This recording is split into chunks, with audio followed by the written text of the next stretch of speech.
دیکھو مجھے پتا ہے کہ ماحول بہت برا ہے، بس میں 2-3 جملوں میں اپنی بات کو سمیٹ رہا ہوں۔ اس زمانے میں برائیوں کی لت پڑ جاتی ہے لوگوں، انٹرنیٹ پر فحش فلمیں دیکھنے کی عادت پڑ گئی ہے بعض لوگوں کو۔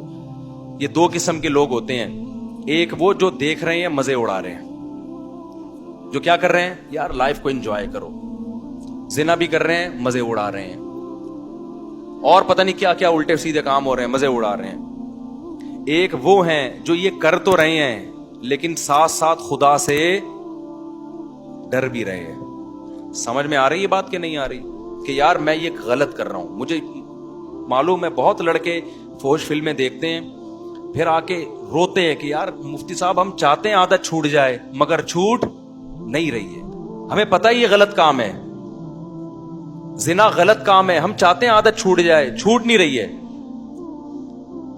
تو یہ دوسرا طبقہ ہے جو برائی کو برائی سمجھ کے کر رہا ہے، اس پہ خوش بولو۔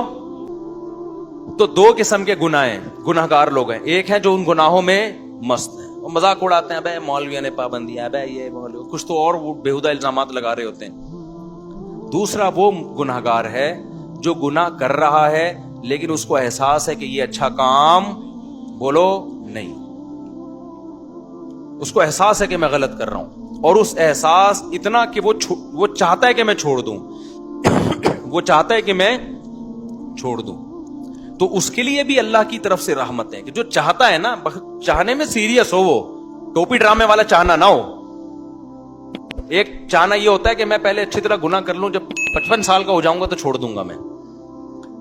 جب دانت ہی نہیں بچیں گے تو بادام کھانے سے توبہ کی تجھے ضرورت کیا ہے بھائی؟ گناہ سے توبہ اس وقت ہے جب گناہ کا جذبہ ہو۔ 55-60 میں تو کیا کرے گا تو؟ کیا تیر مار لے گا؟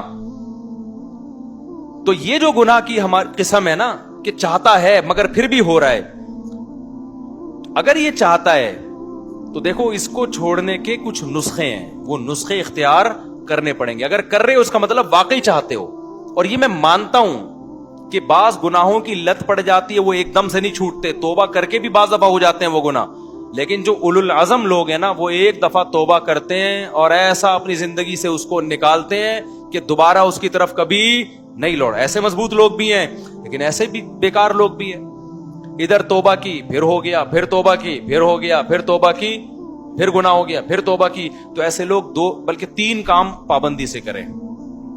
3 کام جو چاہتے ہیں، جو نہیں چاہتے ان کا تو اللہ میاں نے بتا دیا کہ تمہارا تو بیڑا غرق ہونے والا ہے، لیکن جو چاہتے ہیں نا انہوں نے 3 کام کرنے ہیں۔ یہ 3 کام کریں گے تو یہ اس کی علامت ہے کہ واقعی یہ چاہتے ہیں۔ ایک آدمی ڈاکٹر کے پاس جائے کہ میں سگریٹ چھوڑنا چاہتا ہوں لیکن لت پڑ گئی ہے، جب نہیں ملتی تو جسم ایسے ہوتا ہے، تو ڈاکٹر اس کو طریقے بتائے گا نا۔ ڈاکٹر کے پاس گیا بھی اس لیے کہ واقعی چاہتا ہے یہ، اب توبہ تو کر لی لیکن جب سگریٹ کی طلب ہوگی تو دل چاہے گا نا، تو جسم ٹوٹے گا۔ تو ایسے ہی بعض گناہ ایسے ہیں جن کی باڈی کو عادت پڑ جاتی ہے، ہینڈ پریکٹس ہو گیا، انٹرنیٹ پر فحش فلمیں دیکھنا، شراب، زنا، اس کی عادت کس کو پڑ جاتی ہے؟ باڈی کو۔ باڈی چاہتی ہے کہ یہ ہو، اصل علاج تو یہ کہ چھوڑ دو۔ جب چھوڑو گے تھوڑے دنوں میں باڈی چاہنا بولو ختم، کیونکہ عادت بھی تو آپ نے کر کر کے ڈالی ہے نا، تو چھوڑ کے چھوٹ جائے گی یہ۔ لیکن اگر پھر بھی ہو رہا ہے گناہ تو 3 کام پابندی سے کرو اگر گناہوں کی لت پڑ گئی ہے۔ پہلا کام کیا کرنا ہے؟ جب بھی ہو جائے توبہ لازمی کرنی ہے، اس پہ اطمینان کر کے بیٹھ نہیں جانا کہ اب ہو گیا تو چلو یار اب تو ہو گیا، اب ایسا ہے کہ 25-30 مرتبہ اور کر لیں تو پھر دیکھیں گے کیا کرنا ہے ہم نے۔ سمجھ میں آ رہی ہے بات کہ نہیں آ رہی؟ ہو گیا تو فوراً کیا کرنا ہے؟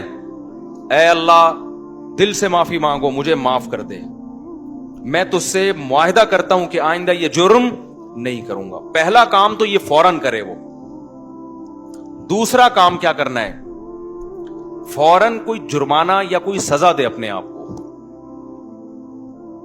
اپنے آپ کو بغیر سزا کے چھوڑنا نہیں ہے کہ آپ نے کر لیا تو چلو ہو جاتا ہے، آخر انسان ہے۔ نہیں ہوتا بھائی، انسان ہے تو پھر ٹھگائی بھی انسانوں کی لگتی ہے۔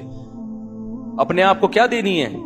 ایسی سزا دینی ہے کہ دوبارہ گناہ ہوتے ہوئے انسان کو وہ سزا کا تصور آئے کہ بیٹا یہ گناہ فری کا نہیں ہے، اس کی تجھے بھاری قیمت دینی پڑے گی۔ وہ سزا ہر ایک کے لحاظ سے مختلف ہوتی ہے، جرمانہ بھی ہو سکتا ہے، روزہ بھی ہو سکتا ہے، نفلی نمازوں کی پابندی بھی, ہر وہ کام جس میں دل کو تکلیف ہو, وہ سزا نہ اتنی بھاری ہو کہ دی نہ جائے اپنے آپ کو, نہ اتنی ہلکی ہو کہ اس سے آپ کو تنبیہ ہی نہ ہو. بات آ رہی ہے سمجھ میں کہ نہیں آ رہی؟ بعض لوگوں کے لیے ایک روزہ رکھنا بھی بہت مشکل ہے, تو وہ سزا میں ایک روزہ ہی رکھ لیں کہ جب گناہ ہوگا اگلے دن ایک روزہ لازمی رکھنا ہے. اور بعض لوگوں کے لیے 10 روزے رکھنا بھی کوئی مشکل, بولو نا, تو 10 روزے سزا میں رکھیں. بعض لوگوں کے لیے گناہ کے بعد 1 لاکھ روپے صدقہ کرنا بھی کوئی مشکل نہیں ہے, کروڑوں کی آمدن ہے.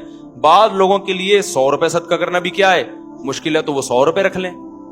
لیکن سزا کے بغیر اپنے آپ کو چھوڑنا نہیں ہے. یہ کتنے کام ہو گئے؟ 2. اس کو میں مزید تھوڑا سا ڈیٹیل سے بتاتا ہوں. تیسرا کام ہے دعا. دعائیں نہیں چھوڑو, خوب اللہ سے گڑ گڑا کے مانگو اور مانگتے رہو, اللہ اس غلیظ پلید گناہ سے میری جان چھڑا دے.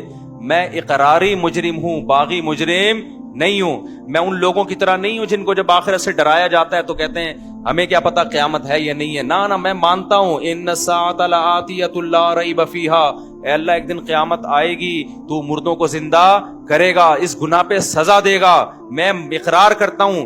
تو اے اللہ مجھے تو اس گناہ سے بچنے کی توفیق دے دے, آسان کر دے میرے لیے اس گناہ سے بچنا.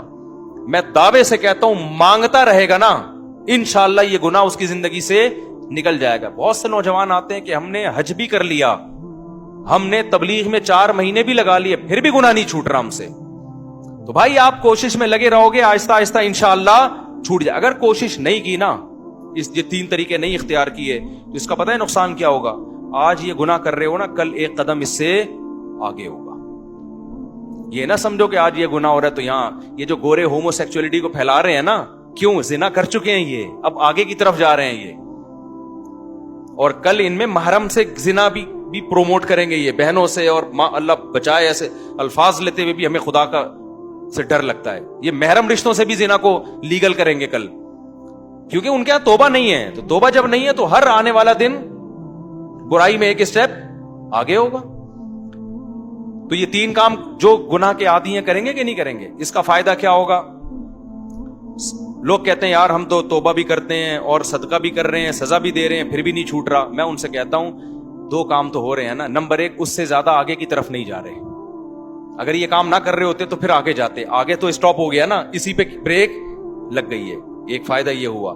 نمبر 2, دوسرا فائدہ یہ ہوا کہ اس گناہ کی وجہ سے جہاں برائیوں کے پلڑے میں برائی آئی ہے, تو وہ جو سزا کے طور پر صدقہ کر رہے ہو یا روزہ رکھ رہے ہو, تو ایک پلڑے میں نیکی بھی تو آ گئی نا. ابے کیا ہو گیا بھائی, جو خدا گناہ پہ سزا دیتا ہے وہ نیکیوں پہ جزا بھی تو دیتا ہے نا. تو وہ روزہ ضائع تھوڑی کرے گا تمہارا کہ جی چونکہ اس نے گناہ کر کے روزہ رکھا ہے تو روزہ گیا. نہ جب وہ گناہ پہ سزا دے گا تو آپ اللہ سے کہو گے قیامت کے دن, اللہ جہاں میری ٹھکائی لگ رہی ہے تو وہ روزے کہاں گئے, اس کا بدلہ بھی تو چاہیے مجھے. تو نیکی پہ تو 10 ملتے ہیں اور گناہ پہ 1 ملتا ہے.